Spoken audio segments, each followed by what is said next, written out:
Deer learner এলিটে সকলকে স্বাগত। আশা করি সকলেই তোমরা ভালো আছো। তো এর আগে যে আমরা ক্লাস করেছিলাম বিশ্বায়নের সংখ্যা, তো আজকেও ওই ইউনিট 3 তোমাদের যেটা আছে আর কি। তো ইউনিট 3 তে বিশ্বায়ন তোমাদের আছে। তো আজকে বিশ্বায়নের বৈশিষ্ট্য করাবো। বিশ্বায়নের সংজ্ঞা আমি আজ এর আগের ক্লাসে আলোচনা করেছি।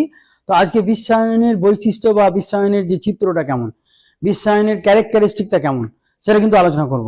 তো যাক, তাহলে আজকে শুরু করা যাক। এলিট্যাপে উচ্চ মাধ্যমিকের প্রতিটি সেমিস্টারে পড়াশোনা হবে আরো সহজ, কারণ সেখানে তুমি মাত্র 10 টাকায় পেয়ে যাবে বাংলা, ইংরেজি সহ আর্টস এবং সায়েন্সের সমস্ত বিষয়ের এক একটি চ্যাপ্টারের ভিডিও লেকচার, সাজেশন ভিত্তিক নোটস এবং সাজেশন ভিত্তিক প্রশ্নোত্তর। সেখানে ক্লাস 12 এর ছাত্রছাত্রীদের জন্য থাকছে 400টির বেশি ভিডিও লেকচার, 600টির বেশি পিডিএফ নোটস এবং প্রতিটি টপিক বা চ্যাপ্টার থেকে সাজেশন ভিত্তিক প্রশ্নোত্তর, সাথে প্রতিটি বিষয়ের বেস্ট টিচার্স এবং টিচার্সদের সাথে সরাসরি চ্যাট করে তোমরা তোমাদের ডাউট ক্লিয়ার করতে পারবে। এই কোর্সে তোমরা 6 মাসের জন্য এত কিছু পেয়ে যাচ্ছ, যার মূল্য মাত্র 10 টাকা প্রতি চ্যাপ্টার। তাহলে আর দেরি নয়, এখনই এলিট অ্যাপ ডাউনলোড করো এবং পড়াশোনা শুরু করে দাও। তো বিশ্বায়নের যে বৈশিষ্ট্য আমরা সেটাকে দেখব। তো বিশ্বায়ন কাকে বলে তোমাদের আলোচনা করেছি, যে বিশ্বায়ন হচ্ছে এমনই একটা সিস্টেম বা এমনই একটা ব্যবস্থা যে বিশ্ব থেকে আয়ন বা বিশ্ব থেকে আসা। ঠিক আছে। তো রোল্যান্ড রবার্টসন প্রথম এটা কিন্তু ব্যবহার করেছিলেন বিশ্বায়ন শব্দটি।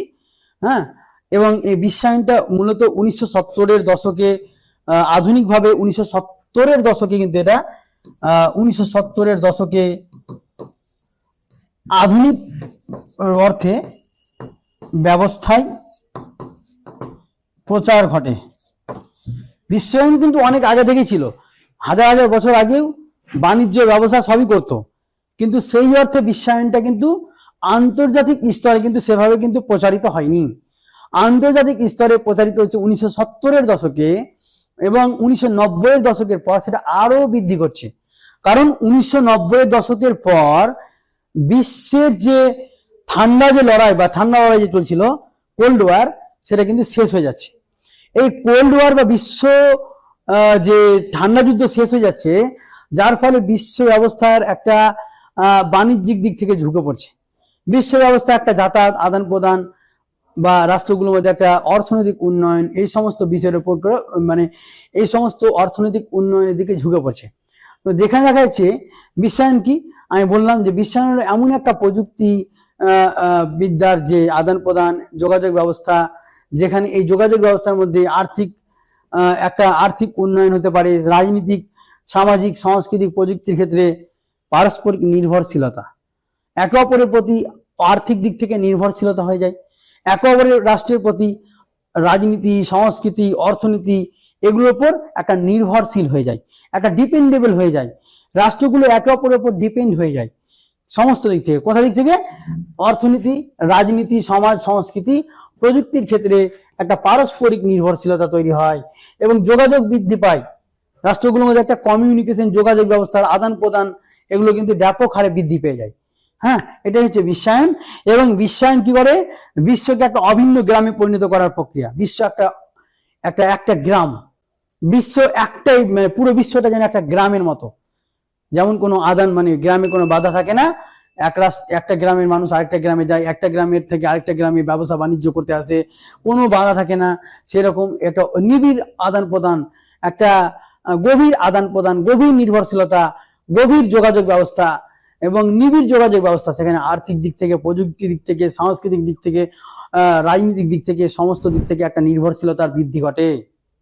এটাই হচ্ছে বিশ্বায়ন। এবার বিশ্বায়নের বৈশিষ্ট্য সম্পর্কে আলোচনা করব। বিশ্বায়নটাকে আমরা দেখবো, আলোচনা করব যে অর্থনৈতিক আন্তনির্ভরতা। আমরা দেখবো যে অর্থনৈতিক আন্তনির্ভরতা কি, ইকোনমিক ইন্টারডিপেন্ডেন্ট। রাষ্ট্রগুলো কি হচ্ছে? রাষ্ট্রগুলো কিন্তু অর্থনৈতিক দিক থেকে ডিপেন্ডেবল হয়ে যাচ্ছে। একটা রাষ্ট্রের বাণিজ্য আরেকটা রাষ্ট্রে করছে, আরেকটা রাষ্ট্র থেকে আরেকটা রাষ্ট্রে বাণিজ্য করছে। এর ফলে কি হচ্ছে? প্রত্যেকটা রাষ্ট্র প্রযুক্তি, টেকনোলজি, শিক্ষা ব্যবস্থা, এগুলোর উপর নির্ভরশীল হয়ে যাচ্ছে। বিভিন্ন পণ্য বা বিভিন্ন প্রোডাক্ট, বিভিন্ন পণ্য বলো, বিভিন্ন মূলধন বলো, শ্রম বা শ্রমিক বলো, বিনিয়োগের ক্ষেত্রে বলো, বহুজাতিক কোম্পানির প্রসার, আমদানি রপ্তানি, এগুলোর মাধ্যমে একটা কি হচ্ছে? রাষ্ট্রগুলোর মধ্যে একটা নির্ভরশীলতা তৈরি হয়ে যাচ্ছে, একটা আন্তনির্ভরশীলতা তৈরি হচ্ছে। এগুলো একে অপরের রাষ্ট্রগুলোর প্রতি এগুলোর যে ডিমান্ড বা চাহিদা বা একে অপরের যে দাবিগুলো, এগুলো কিন্তু এই যে ডিমান্ডগুলো কিন্তু থেকে যাচ্ছে। মানে একটা রাষ্ট্রের যোগাযোগ ব্যবস্থার মাধ্যম দিয়ে, সম্পর্কের মাধ্যম দিয়ে কি হচ্ছে, একটা রাষ্ট্রের যে প্রোডাক্ট বা পণ্য এখানে আসছে, এই পণ্যটা তখন আমরা এতটাই নির্ভরশীল হয়ে যাচ্ছি যে সেই পণ্য ছাড়া আমরা কিন্তু আর চলতে পারি না। যেমন কোকা কোলা আমাদের প্রোডাক্ট নয়, কিন্তু ওই কোকা কোলা আমরা খেতে খুব ভালোবাসি। আমরা যেন ওটা না পেলে আর আমাদের ভালো লাগবে না, গরমে আমাদের লাগবেই। রাস্তায় বাইরে বেরোলে আমাদের কোকা কোলা, পেপসি এগুলো খেতে হবে। আমরা কিন্তু এতটাই ডিপেন্ডেবল হয়েছি যে ওগুলো ছাড়া আমাদের চলবে না। এবং রাষ্ট্রগুলো কিন্তু তখন এই বাণিজ্য করতে বাধ্য থাকে। তাহলে একটা আন্তনির্ভরশীলতা, রাষ্ট্রগুলোর মধ্যে একটা নির্ভরশীলতা বৃদ্ধি পাচ্ছে। হ্যাঁ, বহুজাতিক কোম্পানি, এমএনসিএস, মাল্টি ন্যাশনাল কর্পোরেশন, যেটা বড় বড় সংস্থা, বাণিজ্যিক সংস্থা একে অপর রাষ্ট্রগুলোতে বাণিজ্য করছে। গুগল, ফেসবুক এগুলোর মাধ্যম দিয়ে গোটা রাষ্ট্র ছড়িয়ে পড়ছে বাণিজ্যিক ব্যবস্থাটা। এগুলো তো বহুজাতিক সংস্থা। হ্যাঁ, অ্যাপেল, অ্যামাজন এতটাই ছড়িয়ে গেছে বিশ্বে যে এই রাষ্ট্রগুলো কিন্তু এগুলোর উপর নির্ভরশীল হয়ে পড়ছে। মানুষ কিন্তু এগুলোর উপর নির্ভরশীল হয়ে পড়ছে। এই যে বহুজাতিক সংস্থা, একটা রাষ্ট্রতে আরেকটা রাষ্ট্র বিনিয়োগ হচ্ছে, মানে আর্থিক দিক থেকে বিনিয়োগ করছে। হ্যাঁ, সেখানে কিন্তু বাজার তৈরি করছে, একটা বাণিজ্য ব্যবসা করছে। এর ফলে কি হচ্ছে, একটা রাষ্ট্রগুলোর মধ্যে একটা নির্ভরশীলতা বৃদ্ধি পাচ্ছে। ঠিক আছে, এবার দেখো মুক্ত বাণিজ্য। বিশ্বায়নের ফলে বাণিজ্যের দিক থেকে একটা মুক্ত বা ফ্রি ট্রেড হয়ে গেছে। বাণিজ্যের দিক থেকে কোনো বাধা নেই, রাষ্ট্রগুলোর মধ্যে কোনো বাণিজ্যিক বাধা নেই। প্রত্যেকটা রাষ্ট্র একে অপরের রাষ্ট্রে বাণিজ্য করতে পারে, একে অপরের রাষ্ট্রের যে প্রোডাক্ট এগুলো কিন্তু করতে পারে, এগুলো কোনো বাধা দিতে পারবে না। রাষ্ট্রগুলো বাণিজ্যিক দিক থেকে মুক্ত। এখন বাণিজ্যিক দিক থেকে কোনো ব্যারিয়ার নেই। পুরো বিশ্বটা একটা গ্রামে পরিণত হয়েছে, কোনো সীমানা বলে কিছু নেই। এটাই বোঝাতে যাচ্ছে যে বাণিজ্যিক বাধা বলে আর থাকবে না, শুল্ক বাধা থাকবে না, কোটা, লাইসেন্স এগুলো কিন্তু কমে যাবে। এগুলো বিশ্ববাজারে কিন্তু এগুলো একীভূত হয়ে যাবে। কোনো লাইসেন্স ব্যারিয়ার, কোনো ট্যাক্স ব্যারিয়ার বা বাধা, শুল্কর দিক থেকে বাধা দিচ্ছে, যার ফলে বাণিজ্য করতে পারছে না, এগুলোকে কমাতে হবে। বিশ্বায়নের ফলে এগুলো কমাতে বাধ্য, রাষ্ট্রগুলো এগুলো কমাতে বাধ্য হয়ে গেছে। কারণ রাষ্ট্রগুলোর জিনিসপত্র দরকার, রাষ্ট্রগুলোর সম্পর্ক তৈরি করা দরকার। রাষ্ট্রগুলো একে অপরের উপর নির্ভরশীল, তার জন্য এই শুল্ক ব্যারিয়ার গুলো আর রাখতে পারে না। এই বাণিজ্যিক দিক থেকে বাধাগুলো তৈরি করতে পারে না। এটাই হচ্ছে বিশ্বায়ন। এটাই হচ্ছে বিশ্বায়ন, যেখানে মুক্ত বাণিজ্য ব্যবস্থা গড়ে উঠবে বিশ্ব ব্যবস্থাতে।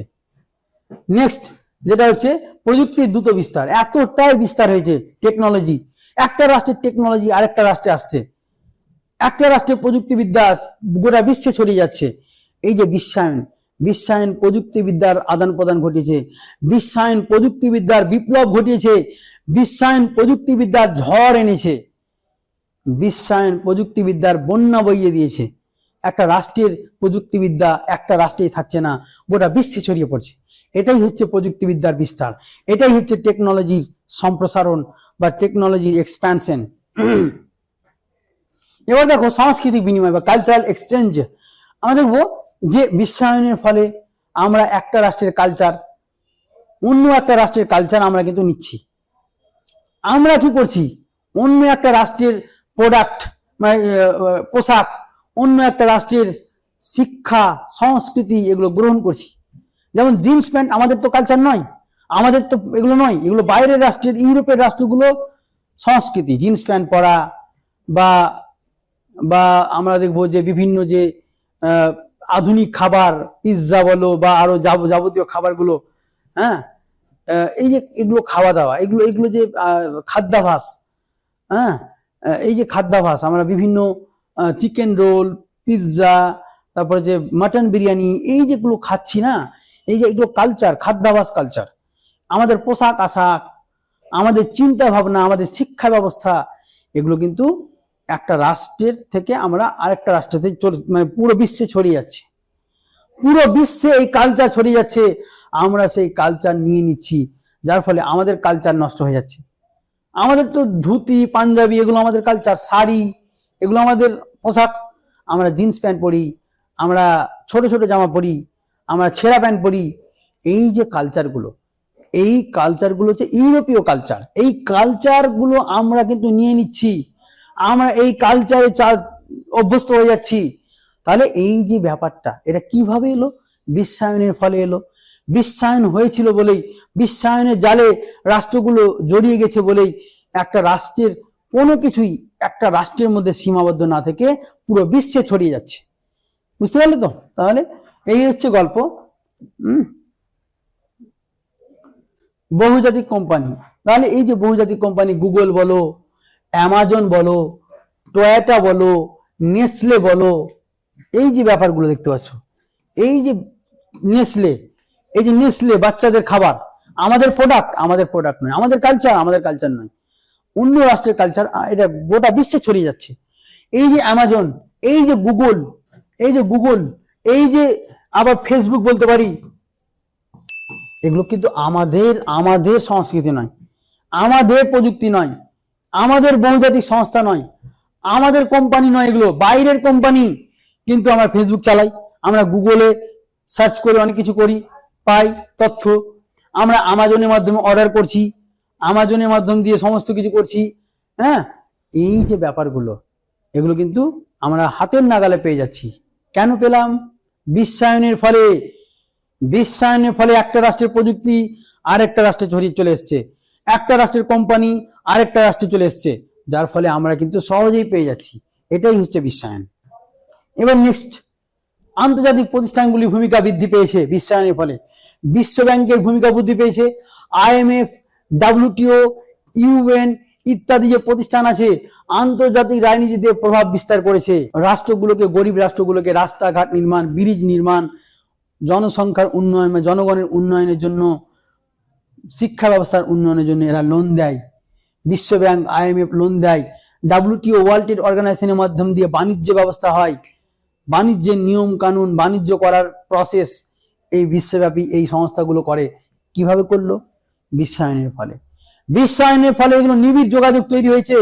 বিশ্বায়নের ফলে IMF, বিশ্বায়নের ফলে ওয়ার্ল্ড ব্যাংকের রাষ্ট্রগুলো যুক্ত হয়ে এক রাষ্ট্রের সঙ্গে আরেক রাষ্ট্রের আদান প্রদান, আর্থিক লেনদেন করছে। তাহলে বিশ্বায়নের ফলেই এই বিশ্বায়নের ফলে আন্তর্জাতিক প্রতিষ্ঠানগুলোর একটা প্রভাব, আন্তর্জাতিক প্রতিষ্ঠানের যে একটা দাপট, একটা আধিপত্য বেড়ে গেছে। এটাই হচ্ছে বিশ্বায়ন, বিশ্বায়নের বৈশিষ্ট্য। এবার নেক্সট দেখো, শ্রম বাজারের সম্প্রসারণ। শ্রম অন্য দেশে কাজ করার সুযোগ পায়, দক্ষিণ এশিয়ার শ্রমিকদের মধ্যপ্রাচ্য এবং ইউরোপে কাজের বৃদ্ধি। একটা রাষ্ট্রের শ্রমিক অন্য রাষ্ট্রের শ্রমিক কাজ করছে, একটা রাষ্ট্রের শ্রম অন্য রাষ্ট্রে দিচ্ছে, এখানকার ডাক্তার ওখানে চলে যাচ্ছে, বেশি বেশি অর্থ পাচ্ছে, ওখানে চলে যাচ্ছে, এখানকার ডাক্তারি চিকিৎসা পড়াশোনা করে, এখানকার শিক্ষক আমেরিকা ইউরোপে পড়াচ্ছে, এখানকার শ্রমিকরা আমেরিকাতে কাজ করছে। এই যে বিশ্বায়নের ফলে শ্রম বাজার তৈরি হয়েছে।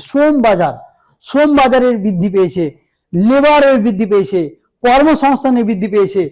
দক্ষিণ এশিয়ার শ্রমিকদের মধ্যপ্রাচ্য বা ইউরোপে কাজের বৃদ্ধি পেয়েছে। দক্ষিণ এশিয়ায় যে শ্রমিকরা আছে, এই দক্ষিণ এশিয়া রাষ্ট্র এবং মধ্যপ্রাচ্যে শ্রমিকরা কাজ পেয়েছে। ইউরোপের রাষ্ট্রগুলোর এই বাণিজ্যিক সংস্থাতে বিভিন্ন কাজ পেয়েছে, কল সেন্টারে কাজ পেয়েছে। তাহলে এই যে কর্মসংস্থানটা বৃদ্ধি পেয়েছে, এরা বলতে পারি, বা শ্রমের উন্নয়ন ঘটেছে। পরিবেশগত আন্তঃসম্পর্ক ঘটেছে। বিশ্বায়ন এমনই একটা সিস্টেম, এমনই একটা প্রযুক্তিবিদ্যা নিয়ে এসেছে, যার ফলে রাষ্ট্রগুলোর মধ্যে একটা পরিবেশগত সম্পর্ক তৈরি হয়ে গেছে। একটা রাষ্ট্রের দূষণ আরেকটা রাষ্ট্রে ছড়িয়ে যাচ্ছে। তাহলে জলবায়ু পরিবর্তন ঘটেছে, বন উজাড়, দূষণ, এই সমস্যা এখন আর এক দেশের সমস্যা নয়, বৈশ্বিক সমস্যা, একটা গ্লোবাল প্রবলেম। বিশ্বায়নের ফলে একটা দেশের দূষণ, একটা দেশে যখন দূষণ হচ্ছে, তখন এই দূষণটা কিন্তু সেই দেশে না থেকে গোটা বিশ্বে ছড়িয়ে যাচ্ছে। তাহলে কি প্রযুক্তিবিদ্যার উন্নয়ন ঘটেছে, ধোঁয়া, কলকারখানার ফলে ধোঁয়া বেড়ে গেছে, পেট্রোল ডিজেল বেশি করে চলছে, গাড়ি চলছে, এই ভেহিকেলের মাধ্যম দিয়ে এই ধোঁয়ার মাধ্যম দিয়ে পরিবেশ দূষণ হচ্ছে। এই পরিবেশ দূষণ একটা রাষ্ট্রের সীমাবদ্ধ থাকে না, এই দূষণটা অন্য রাষ্ট্রে চলে যাচ্ছে, যার ফলে পরিবেশ দূষণ, বিশ্বব্যাপী জলবায়ুগত প্রবলেম দেখা দিয়েছে, বিশ্বে তাপমাত্রা বেড়ে গেছে। তাহলে কেন হলো? বিশ্বায়নের ফলে হলো। বিশ্বায়নের ফলে প্রযুক্তিবিদ্যা বেড়েছে, কলকারখানা বেড়েছে, গাড়ি ঘোড়া বেড়েছে, তার ফলে দূষণ হচ্ছে। এই দূষণের ফলে কি হচ্ছে? কার্বন ডাই অক্সাইড বেড়েছে, এই দূষণের ফলে আমাদের যে ট্রপোস্ফিয়ার, সেই যে ট্রপোস্ফিয়ারের যে ছিদ্র, সেটা কিন্তু যে অতিবেগুনি রশ্মি চলে আসছে, সূর্যের অতিবেগুনি রশ্মি, এর ফলে কি হচ্ছে, গোটা বিশ্ব কিন্তু ওই অতিবেগুনি রশ্মির যন্ত্রণাতে ভুক্তভোগী। অতিবেগুনি রশ্মির ফলে বেশি ক্যান্সার হয়, সমস্ত কিছু হয়। এই যে ফ্রিজ, এসি, এগুলো কিন্তু আমরা তো তৈরি করিনি, এরা গোটা বিশ্বের প্রযুক্তি এক জায়গা থেকে ছড়িয়ে গেছে। এসি, ফ্রিজ, বিভিন্ন আধুনিক যন্ত্রপাতির মাধ্যম দিয়ে পরিবেশ কিন্তু দূষণ হচ্ছে। এসি ফ্রিজের মাধ্যম দিয়ে মিথেন গ্যাস, কার্বন ডাইঅক্সাইড বেড়ে যাচ্ছে। এসির গরম, ফ্রিজের গরম, তাহলে এই যে এসি ফ্রিজগুলো কারা তৈরি করলো? উন্নয়নমূলক রাষ্ট্রগুলো তৈরি করলো, তারা তাদের প্রযুক্তিবিদ্যাকে গোটা বিশ্বে ছড়িয়ে দিল। যার ফলে কি হলো, এই যে এসির বা এই যে ফ্রিজের যে তাপমাত্রা, সেটা ছড়িয়ে পড়লো গোটা বিশ্বে। তাহলে এই বিশ্বায়নের ফলে এই বিশ্বে দূষণ বাড়লো, পরিবেশগত সমস্যা বেড়ে গেল, পরিবেশগত আন্তঃসম্পর্ক তৈরি হয়েছে। যার ফলে এই সমস্যার জন্য রাষ্ট্রগুলো পরিবেশ নিয়ে ভাবনা চিন্তা শুরু করেছে, রাষ্ট্রগুলো পরিবেশ নিয়ে ভাবছে, একে অপরের রাষ্ট্রগুলো এক জায়গায় বসে পরিবেশ নিয়ে এবার ভাবতে শুরু করেছে। পরিবেশ নিয়ে ভাবলো কেন? কারণ বিশ্বায়নের ফলেই তাদেরকে এক জায়গায় বসালো, একটা টেবিলে পরিবেশ নিয়ে চিন্তা করার ব্যাপারে তাদেরকে ভাবতে বাধ্য করালো এবং একটা টেবিলে বসালো। এই যে বিশ্বায়ন, এটাই হচ্ছে বিশ্বায়ন। এবার দেখো, ভোক্তাবাদ বৃদ্ধি, রাইজ অফ কনজিউমারিজম, অর্থাৎ পণ্যের সহজে পাওয়া যায়, বিশ্বব্যাপী একই ধরনের পণ্য সহজে পাওয়া যায়। হাতে হাতে মোবাইল, হাতে হাতে সবকিছু, মোবাইল, কম্পিউটার, ল্যাপটপ, মানুষের পাশেই, মানুষ সহজে এগুলো পেয়ে যাচ্ছে। কেন পেল? বিশ্বায়নের ফলে। বিশ্বায়নের ফলে প্রযুক্তিটা ছড়িয়ে গেছে, একটা রাষ্ট্রের শিক্ষা প্রযুক্তি ব্যবস্থা এগুলো ছড়িয়ে গেছে, মানুষ সহজে মোবাইল পেয়ে যাচ্ছে, যেটা আগে তো পেত না। তাহলে এগুলো কেন হলো? বিশ্বায়নের ফলে প্রযুক্তির আদান প্রদান ঘটেছে, একটা রাষ্ট্রের প্রযুক্তি আরেকটা রাষ্ট্রে চলে গেছে, যার ফলে সহজেই কিন্তু আমরা সবকিছু পেয়ে যাচ্ছি, মোবাইল পেয়ে যাচ্ছি, সহজেই অনলাইনে অর্ডার করা জিনিস পেয়ে যাচ্ছি। তাহলে বিশ্বায়নের ফলে কি হলো? সমস্ত কিছু পেয়ে যাচ্ছি, সমস্ত কিছু এগুলো পেয়ে যাচ্ছি, এগুলো সব সহজে কিন্তু ব্র্যান্ডেড পোশাক পেয়ে যাচ্ছি, স্মার্টফোন পেয়ে যাচ্ছি, সহজেই কিন্তু আমরা সমস্ত কিছু পোশাক আশাক সব কিছু পেয়ে যাচ্ছি। কেন হলো? বিশ্বায়নের ফলে। কেন হলো? বহুজাতিক এই যে বিশ্বায়নের ফলে অ্যামাজন এলো, অ্যামাজন, ফ্লিপকার্ট, সহজে অনলাইনে বুক করে পোশাক পেয়ে যাচ্ছি, খাবার পেয়ে যাচ্ছি, তাই না? তাহলে এগুলো তো বহুজাতিক সংস্থা, আর এই বহুজাতিক সংস্থা তো বাইরে থেকে এসেছে, এবং এরা এসেছে বলেই তো মূলত আমরা সবকিছু পেয়ে যাচ্ছি হাতের নাগালে। তাহলে কেন হলো? বিশ্বায়নের ফলে এলো। বিশ্বায়নের ফলে আমরা হাতের নাগালে জিনিসপত্র ক্রয় করছি, জিনিসপত্র পেয়ে যাচ্ছি, সহজেই পেয়ে যাচ্ছি। এটাই হচ্ছে ভোক্তাবাদ বৃদ্ধি বা রাইজ অফ কনজিউমারিজম। এবার দেখো নেক্সট যেটা হচ্ছে বিশ্বব্যাপী সামাজিক আন্দোলন। বিশ্বব্যাপী একটা আন্দোলন তৈরি করেছে, সামাজিক মুভমেন্ট, সোশ্যাল মুভমেন্ট তৈরি করেছে। কিসের সোশ্যাল মুভমেন্ট? রাজনৈতিক আন্দোলন বিস্তার ঘটেছে। কি? মানবাধিকার ব্যাপারটা কিন্তু বেড়ে গেছে, গণতন্ত্র বৃদ্ধি হয়েছে, নারীবাদী ভাবনা বেড়েছে, পরিবেশ আন্দোলন আন্তর্জাতিকভাবে ছড়িয়ে পড়েছে। গণতন্ত্র, পরিবেশ আন্দোলন, মানবাধিকার, নারীবাদী ভাবনা, এগুলো কিন্তু বৃদ্ধি হয়েছে। এগুলো কিন্তু ব্যাপকভাবে এর মাধ্যমে নারী আন্দোলন হয়েছে, সামাজিক আন্দোলন হয়েছে, মানুষ প্রযুক্তির মাধ্যম দিয়ে সবকিছু সহজে জেনে যাচ্ছে, এবং বিশ্বব্যাপী নানান সমস্যা তৈরি হয়েছে, মানুষের হত্যা থেকে শুরু করে মানুষের অধিকারগুলো নষ্ট হচ্ছে, এবং কি হচ্ছে, পরিবেশ আন্দোলন, তারপর হচ্ছে নারীবাদী আন্দোলন, এই আন্দোলনগুলো কিন্তু বিশ্বায়নের ফলেই ঘটেছে। বিশ্বায়নের ফলে গণতন্ত্র ছড়িয়ে গেছে, রাষ্ট্রগুলো গণতন্ত্র, যে একটা রাষ্ট্রের গণতান্ত্রিক ব্যবস্থা সমস্ত রাষ্ট্রগুলো গ্রহণ করেছে, আর এই গণতন্ত্র থেকে আন্দোলন, মুভমেন্ট, এগুলো কিন্তু বেড়ে গেছে। প্রযুক্তি আদান প্রদান বা এক অপর রাষ্ট্রগুলোর মধ্যে যে সমস্ত যে আদর্শ, সেই আদর্শগুলো গ্রহণ করেছে, এবং সেই আদর্শের ভিত্তিতে যেমন গণতন্ত্র, এই একটা ইউরোপের গণতন্ত্রকে আমরা নিয়েছি, এবং এই গণতান্ত্রিক পদ্ধতিতে আমরা বিভিন্ন আন্দোলন করতে পারি, শান্তিপূর্ণ আন্দোলন করতে পারি, নারী আন্দোলন, পরিবেশ আন্দোলন, এগুলো আন্দোলন করতে পারি। তাহলে বিশ্বায়নের ফলে এই আন্দোলনের যে প্রসার, সেটা কিন্তু বৃদ্ধি পেয়েছে। তো এই হচ্ছে তোমাদের বিশ্বায়ন। বিশ্বায়ন বুঝতে পারছো যে বিশ্বায়ন কি? যে এমন একটা যোগাযোগ ব্যবস্থা যেখানে বাণিজ্য, অর্থনীতি, রাজনীতি, সাংস্কৃতিক ভাবে বিশ্বে একটা আদান প্রদান, সহযোগিতা বা প্রযুক্তিগত বিদ্যা, স্বাস্থ্য, চিকিৎসা সব কিছু ছড়িয়ে গেছে, সব কিছু ছড়িয়ে গেছে গোটা বিশ্ব, হাতের নাগালে সব কিছু পেয়ে যাচ্ছে। একটা রাষ্ট্রের রোগ গোটা বিশ্বে ছড়িয়ে যাচ্ছে, একটা রাষ্ট্রে কোনো কিছু ঘটছে গোটা বিশ্ব খবর পেয়ে যাচ্ছে। এটাই হচ্ছে বিশ্বায়ন। তো আশা করি সকলে বুঝতে পেরেছো। তোমরা সব ক্লাসগুলো এলিট অ্যাপে পেয়ে যাবে। এলিট অ্যাপটি শীঘ্রই ডাউনলোড করে নাও, সেখানে নোটস পত্র, ক্লাস ভিডিও যাবতীয় তোমরা পেয়ে যাবে। এবং আশা করি তোমরা এরপরে যে ক্লাস, এই পরের ক্লাসে আমার আবার তোমাদের সাথে দেখা হবে। ধন্যবাদ সকলকে।